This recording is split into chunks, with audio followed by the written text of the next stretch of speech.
What is going on, guys? My name is Zachbsain. Welcome to today's video. Now, today we have a community showcase between Tomb King and Dark Elves.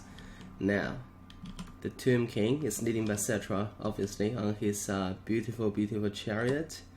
It's actually quite amazing, to be honest. And I didn't know that Cetra chariot actually has 3 models, so that's something new as well. So these two, I believe, belongs to Cetra chariot as well. Anyways, let's jump into the battle. So, oh, sorry, I think that's just a skeleton chariot. Anyways, so a Tomb King army, we have Cetra, the Imperishable, with pretty much all his kit: the Blessed Blade of Farah, and Wrath of Farah, Incarnation of Desiccation, Incarnation of Protection, Incarnation of Curse Blade, and Unyielding Will, Restless Dead, pretty much everything. So that's pretty good. And also we have 2 Skeleton Chariot, and we have a Tomb Prince. So that Tomb Prince can provide some physical resistance for Cetra. And then we have Skeleton Spears times 1, 2, 3, and we have Tomb Guards, I believe, times 2. And for our cavalry, for Tomb King cavalry, we have Nekahara Horsemen times 2, I believe. There you go, 2. And we have a Scorpion, and we have 2 units of Skeleton Horsemen Archers. Now, for our Dark Elf player, we have Snanish Harvesters, Regiments of Renown, Doomfire Warlocks, and it's no further introduction. And we have a Marathi on the battlefield, on Hell's Deep, with Wand of Haraidan, Soul Stealer, Power of Darkness, Heart Taker and Dark Sword, Enchanting Beauty, Greater Arcane Conduit, and yeah, pretty good stuff. And also we have 2 units of Repeato Bolt Throwers. These guys are amazing at killing great bows, probably, but in this case Tomb King didn't have any great bows. So, and also at the back we have 1 unit of Black Guards of Nagrand. Now, and I don't think I need to emphasize more about just how amazing Black Guards are. Like, stats wise, they're probably not the best. I think the best infantry is Chosen Halberds, but Black Guards are far more superior because of one thing. Actually, 2 things. One thing is the Murderous Powers, which is the faction unique ability that basically provides a huge amount of melee combatants and capability, and also because of immune to psychology by default.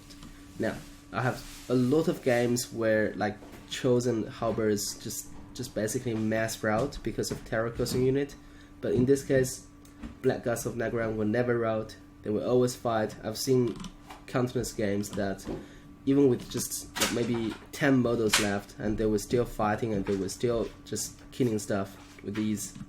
And also we have a Deathcaster Sorcerer with just Spiritish. Interesting. And also we have 2 Code 1 Knights on each flank, and we have a front line of Black Heart Corsairs, 4 of them. 1 of them is at rank 1, and we have Drake Spears times 2 on each flank, and I believe that's the army. Now let's see how things gonna break down. So right from the get-go, bolt throwers are firing, and I believe the targets are these infantry, which is quite interesting. So that's a multi-shot as well. Now, still firing multi-shots into the infantry, the spears. Doomfire Warlock's about to make a move here, probably. Like in a head-on fight, I think Nekahara Horsemen can actually trade pretty well with those Doomfire Warlocks, just simply because the armor in my opinion. Oh, Doomfire Warlocks are giving Skeleton Archers a chase. And about to get, counter-charging as well. Casted Word of Pain. Also, Cetra casted the Incarnation of Curse Blade, upgraded. But there's a big Soul Stealer casted as well on 4 units, which is super good. That's gonna heal the Doomfire Warlocks quite well. Meanwhile, the rest of the Tomb King army just advancing. Tomb Prince actually took a lot of damage from the bow throwers, in my opinion. But a better goal would be on Cetra Chariot.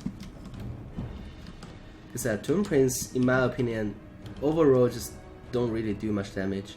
Anyways, Skeleton Warriors just keep pounding onto that Doomfire Warlocks. Cetra just took a big fat Spirit Lich in the face, and Cold One Eyes are pushing in, so he needs to pull out immediately.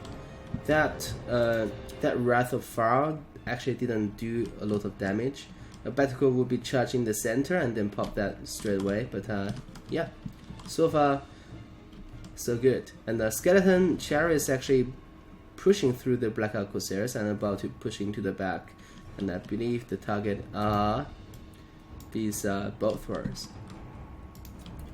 Back to normal speed, and we still have a lot of units not engaging here, and these Skeleton Chariots actually got counter-charged by the Cold One Knights, which is not an ideal situation. And now they're gonna dive into this bolt thrower unit.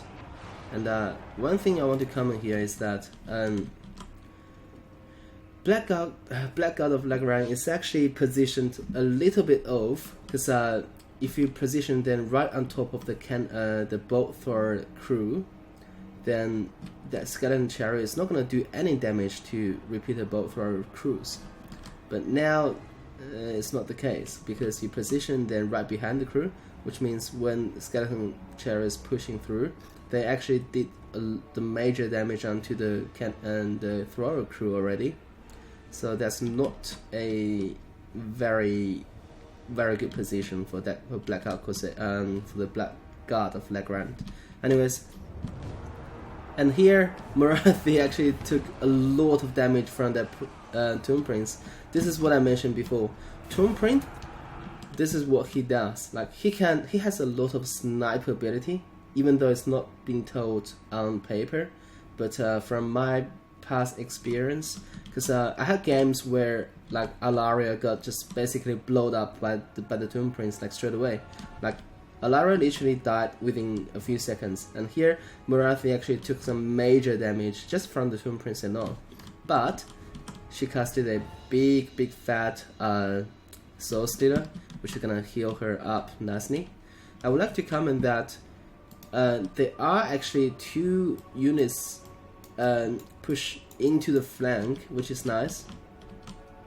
And also Skeleton Chariots here is actually kind of stuck, and also 2 units of skeletons and the Tomb Guards are stuck here, and all 4 of them alongside with Tomb Prince got custody the big fat Soul Stealer, which is not an ideal situation. And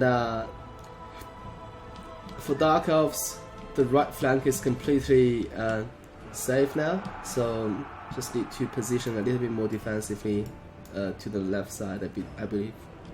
And this unit needs to get pushing straight away, in my opinion. But it's just like Dark Elves are holding. That's what I'm trying to say. They are holding pretty strong, and also the Sorcerer of Death actually continuously casting that Spirit Lich onto Cetra, which is also very good. And Cetra on a chariot has 100 charge bonus, so which means whenever he gets a charge, it's just so devastating. And like for example, this is gonna be a very devastating charge. Oh, it's a little bit indecisive. There you go. That's gonna do some major hurt to those Blackout Corsairs. Just rob them straight away. And then Cetra maybe just continuously like just cycle charge these Blackout Corsairs. Sorry, Black God of Lagran. Then Morathi is coming back in again. What's that Tomb Prince? Did Tomb Prince just die? I think so. Yeah, Tomb Prince just died. and I didn't catch it. I think Toon Prince got basically blown up by those Code 1 Knights and then Marathi and just died. Anyways, now Marathi is gonna have a huge advantage against Cetra on Chariot. Not to mention that there's a Death Caster continuously casting Spirit onto him. So yeah, that's gonna be very bad. And also here, this unit needs to just get some Psycho Charge going. And those units need to... I don't know, like Doomfire Warlocks actually put a lot of value in this game, killing both Nekahara Horsemen. So that's a lot of value there. But Tomb King still has a very strong blob here. Just summon the Shakti unit, and also the Scorpion is gonna do some major damage as well. The Chariots may or may not blow up Marathi, but with these two units assisting, she's gonna pull back out to, into the sky in no time. And here, Skeleton Horsemen Archers actually dealt with those Code 1 Knights quite nicely, I should say. Because it's just like, I had a lot of games where I used my cavalry to chase Misocav and just basically got outplayed so bad. So this is kind of situation that you don't want to be end up like. But anyways, and there's another fat Spirit Lich casting under Cetra. Cetra is down to, I should say, maybe 1/10 of HP. And Marathi, she's not really in a good shape as well. And the thing is, Cetra on Chariot actually can do a lot of damage. There you go, Marathi is about to die. Oh, Marathi is so low. 267 HP left, but she's gonna be safe. If she has enough Winds of Magic, cast one more Soul Stealer onto this blob, it's gonna be so much value. I believe she's gonna cast it. But the thing is, right now on the battlefield, oh, those bolt throwers are back online. Awesome, and they are actually shooting at Cetra. And one of them landed actually, which is quite nice. And these guys need to occupy that bolt thrower straight away. And also, like, should turn off the auto fire and just shoot a couple volleys into Marathi to get her out of the map. I think should be also very nice. And this Chariot needs to do more. It's just so dicey. The situation is very close. Cetra may die here from the Sorcerer, but Sorcerer took some major damage from that Scorpion. Cetra needs to dive into this infantry. I don't know. Cetra is about to disintegrate, which is gonna happen now, I believe. A couple hits from this Code 1 Knights is gonna end him. There you go. Cetra still online. Cetra actually got pulled out, which is nice.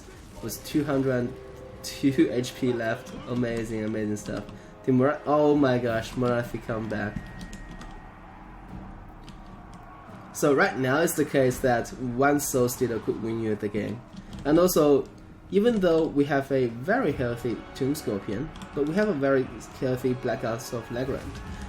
As I mentioned in the very beginning, these guys can win late game for Dark Elves.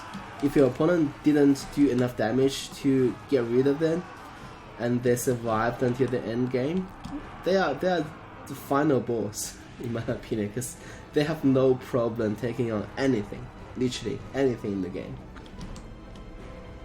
So right now this is like a super strong blob, just because of those 55 Blackouts of Blackran, because they can grant down the Scorpion in no time. Oh, Cetra still online, and Cetra actually gained some HP. That's incredible. Marathi is back. Both of them are 200-ish HP. This is so close. Right now, this Skeleton Horse Archers needs to just do some Psycho Charge and just assist that Scorpion. But Scorpion got... Oh my gosh, is that Soul Stealer? Oh my gosh, no way. A little bit premature, I should say. See, it only landed onto the Scorpion. Imagine if it landed on both of these. I think right now you just need to keep Marathi floating directly on top of the Blackout Legrand, because she's gonna provide a lot of buff for them. And then I believe those black guys gonna win Dark Elf the game. Don't dive in, don't... Oh my gosh. Oh, I think that's a good call. Morathi might kill Cetra, right? Yeah, there you go! Wow, amazing stuff. Now Morathi needs to get put up, but I don't think she can make it out. Yeah. No. Scorpion's gonna kill him. There you go. Morathi actually shattered.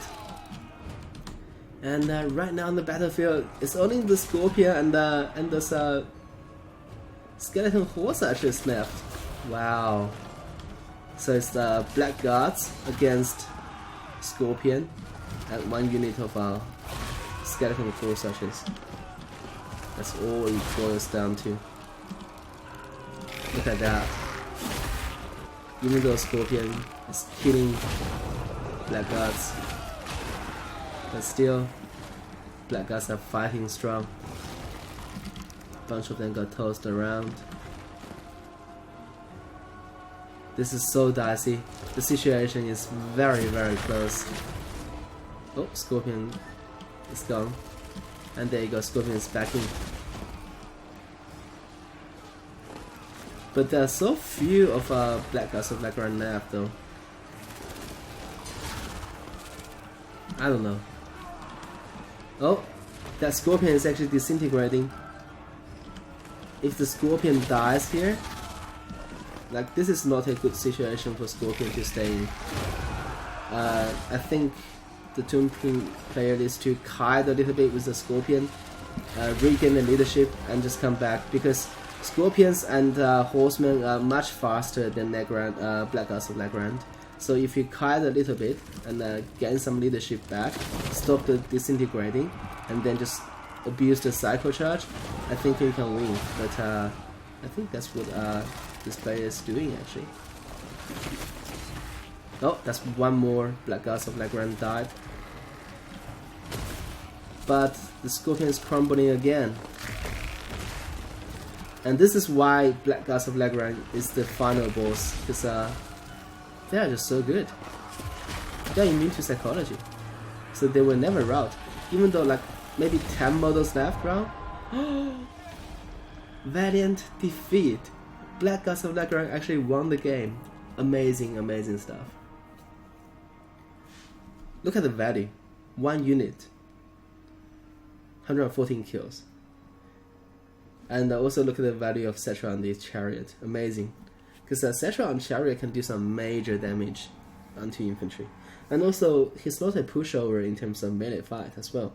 Because he has 100 charge bonus. So which means on charge, he's gonna do a lot of damage onto maybe even SEMs. And also Scorpion, super value. Tomb Guards perform really well against Black Arquebusiers, turns out to be, which is very amazing, to be honest. Because Tomb Guards, I really dislike these units, because they are probably the worst elite infantry in the game. But hey, Black Guards of Legrand, what did I say? The best infantry in the game. There's even no doubt, because any anti-infantry is not gonna be the best, because they're gonna just die to any kind of cavalry, monsters, SEMs. But in order to be the best infantry, in my opinion, you have to have anti-large and armor piercing. And the best anti-large and armor piercing unit in the game is the Black Guard of Legrand. Followed by maybe Phoenix Guard and Chosen Halberds, but both of them doesn't have immune to psychology. They can gain immune to psychology through maybe Archon and also Alaria, but in that case they can be really good, but they don't have murderous powers. So in my opinion, Black Guards of Legrand, the best infantry in the game, and hope you guys enjoyed the casting as well. For now, Orcabos signing off.